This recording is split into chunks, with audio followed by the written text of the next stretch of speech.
Le Grand Matin Sud Radio, 7h-9h, Jean-Jacques Bourdin. Vous avez la parole, évidemment. Olivier, par exemple, qui est à Beaucaire, dans le Gard. Bonjour, Olivier. Oui, bonjour Jean-Jacques. Merci, Olivier, d'être avec nous.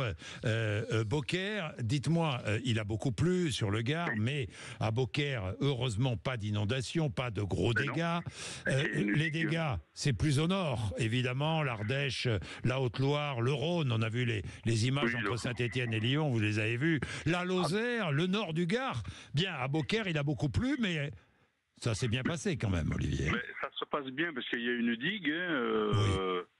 Donc c'est bien protégé, mais j'en veux un peu aux écologistes. Je vais attaquer les écologistes sur ce sujet, sur les inondations. Allez-y. Parce que comme vous le savez, je faisais des ponts, donc au-dessus des rivières. Et les rivières, je vais vous donner deux exemples.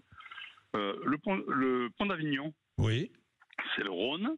Oui. Et une fois, il y avait un reportage sur le journal, et moi, que je passais là, j'avais vu le gars, et j'ai vu le reportage après sur le journal. Le gars, c'est avec un jet ski, il était à 50 mètres du bord environ, donc c'est le Rhône. Hein. Il a arrêté le jet ski, il est descendu, il avait de l'eau aux genoux. Oui. Aux genoux. Alors là, si vous allez à Avignon aujourd'hui, les allées de Loul, c'est recouvert, on ne peut plus circuler, les parkings sont fermés parce que le Rhône déborde. Oui. Ils rentrent à Avignon, bon, il y a des remparts, mais ils sont beaucoup plus loin. C'est complètement inondé. Parce que vous voulez dire que les cours d'eau ne sont plus dragués? Exactement. Moi, j'ai travaillé sur la Durance. C'est très vrai. J'ai souvenir qu'un maire, je crois que c'est à Grasse, qui a voulu nettoyer ses fossés. Et les écologistes ont interdit. Et le curé, il a dit, mais attendez, je ne vais pas tuer les gens pour sauver 3 grenouilles alors que j'ai un camping avec du monde dedans. Oui, les cours d'eau, qu'ils soient gros ou petits, ne sont plus dragués et plus curés.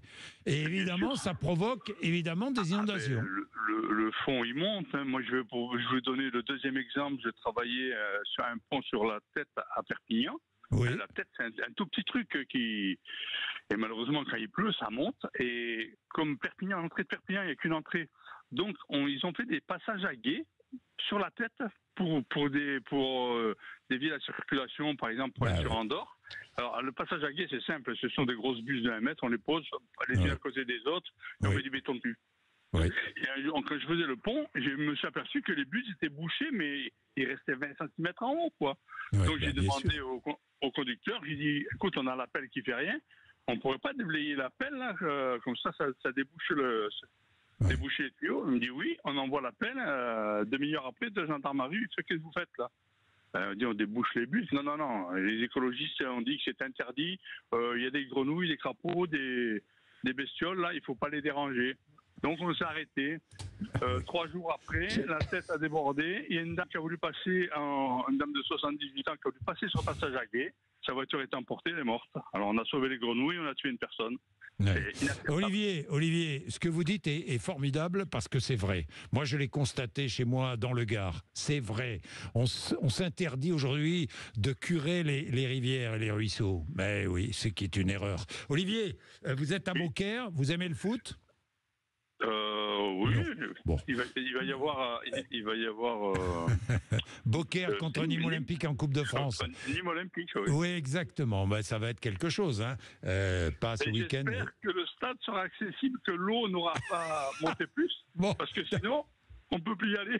Vous jouerez à Nîmes. Bien, merci Olivier. Merci. Le prix du tabac, merci d'être avec nous. Le prix du tabac, Philippe, qui est à Villemur-sur-Tarn. Bonjour Philippe. Oui, bonjour Jean-Jacques. Vous êtes buraliste et vous êtes content parce que l'État a compris qu'il fallait cesser d'augmenter le prix des tabacs. C'est ça? Écoutez Jean-Jacques, c'est plusieurs fois que je vous le dis, que d'augmenter le tabac ne réduit pas le nombre de fumeurs. Ça fait plusieurs fois que je vous le dis. Oui. La preuve en est que toutes les communes de France sont envahies de mégots. Donc on ne réduit pas le nombre de fumeurs. On a créé un réseau de revente sur le marché parallèle. Ça fait que nous, on a une perte énorme de volume et il y a de plus en plus de fumeurs. Vous comprenez? Oui. Voilà. La politique de santé publique de Macron, il s'est complètement trompé en augmentant le tabac. Macron a augmenté le tabac, mais ça fait 25 ans qu'on augmente le tabac. Mais attendez, il a perdu 400 millions de recettes fiscales cette année. C'est pour ça qu'il s'arrête d'augmenter. Vous comprenez? Eh oui. Ben, bien sûr. Et le marché parallèle grandit, Jean-Jacques. Dites-le haut et fort. Ben, vous le dites, Philippe. Vous le dites. C'est bien. Et je suis content de vous donner la parole. Merci, Philippe. Villemur-sur-Tarn, en Haute-et-Garonne. Il est 8h. Vous êtes sur Sud Radio. Tout de suite, Rémi André.